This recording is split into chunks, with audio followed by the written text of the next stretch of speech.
नमस्कार सांग मैंने एसएस संगीता किचन को आपण मानक स्वागत। आज आपण नहीं आसी गोटे नुआ रेसिपी तो चलते डेरी न करी आरंभ करवा। मु अल्प तेल नहीं जाइए अल्प गरम होला पर 1 कप मैदा पकेदबा।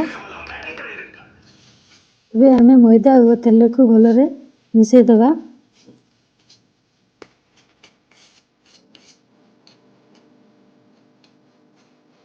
देखो किसी समय भाजला मैदा और तेल भलरे मिक्स हो आसला। आउ गोटे मिनिट पर्यंत एमती भाजतु। मैदा आमर गोल्डन कलर हो आसला। यही स्टेज रे आम रखि 1 कप मिल्क पाउडर को ऐड करनेबा।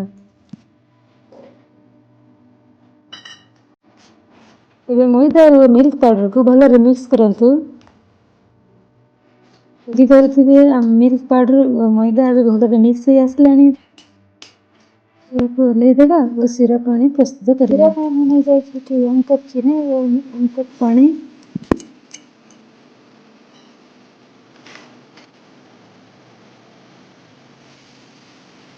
भलरे मिक्स करंतु।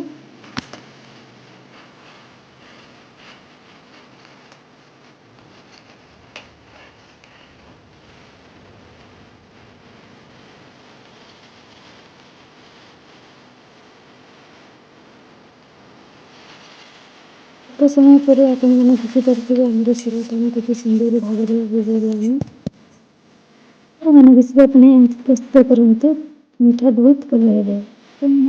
पाउडर मैदा ऊपर सिरा को पकड़नेबा और भलरे मिक्स करनेबा।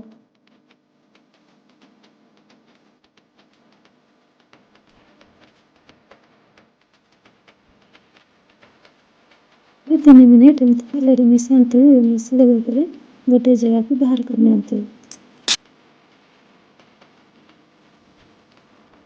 एबे आको आम भलरे दली देबा। आपण माने जेमती रोटी करला बेले आटा को दळंतु ठीक सही परि भाव रे दळि दियंतु।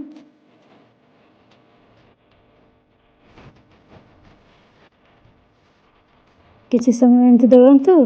दळि सरला परे अल्प किछि बाहर करनियंतु।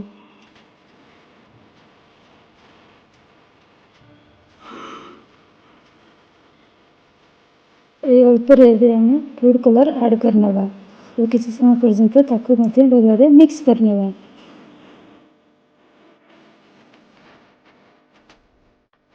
देखंतु एबे हमर फूड कलर बहुत भल भाव में मिक्स हो जायछि। बर्तमान आपण गोटे जरी आनबे।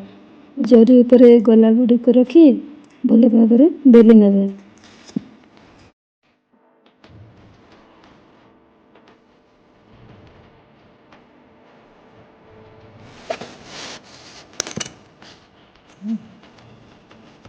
आपण माने भी एमती बेलंतु। देखंतु एबे से छोट गोला को भलरे बेलिकी ऊपर पकई देबा और टिके हाथ मारनेबा सेट होबा पे। एबे एमती आमे गोटे रोल करनेबा। रोल कर सला परे जरी को भलरे गळेकी 5 मिनिट पई छाड़ देबा। देखंतु एबे 5 मिनिट हे सला परे खलंतु।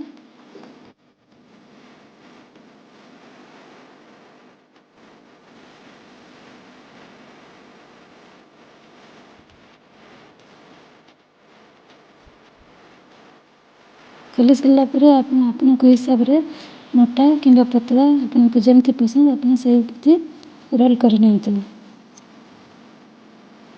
देखंतु मु एमती रोल करने जाइछि। एमती रोल कर सला परे जरी को गळे देबा व फ्रिज रे रखि देबा। फ्रिज नथिले 8 घंटा पर्यंत छाड़ देबा। मु 8 घंटा पर्यंत छाड़ नेथिली। एबे 8 घंटा परे आमे खोली के देखिबा। देखंतु हमर रोल पूरा भलरे सेट हो जाइछि। एक एमती पतला पतला स्लाइस करी भलरे काटि नियंतु।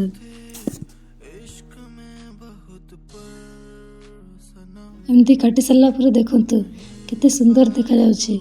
देखिबा को जेमती सुंदर खाइबा को मध्य सेतिकी स्वादिष्ट लागे। आ डेरी न करी आपण माने भी निहाती ट्राई करंतु और केमती लागिला कमेंट माध्यम रे निश्चित जणांतु। भल लागिले लाइक कमेंट सब्सक्राइब निहाती करिकि जानतु। रहली जय जगन्नाथ।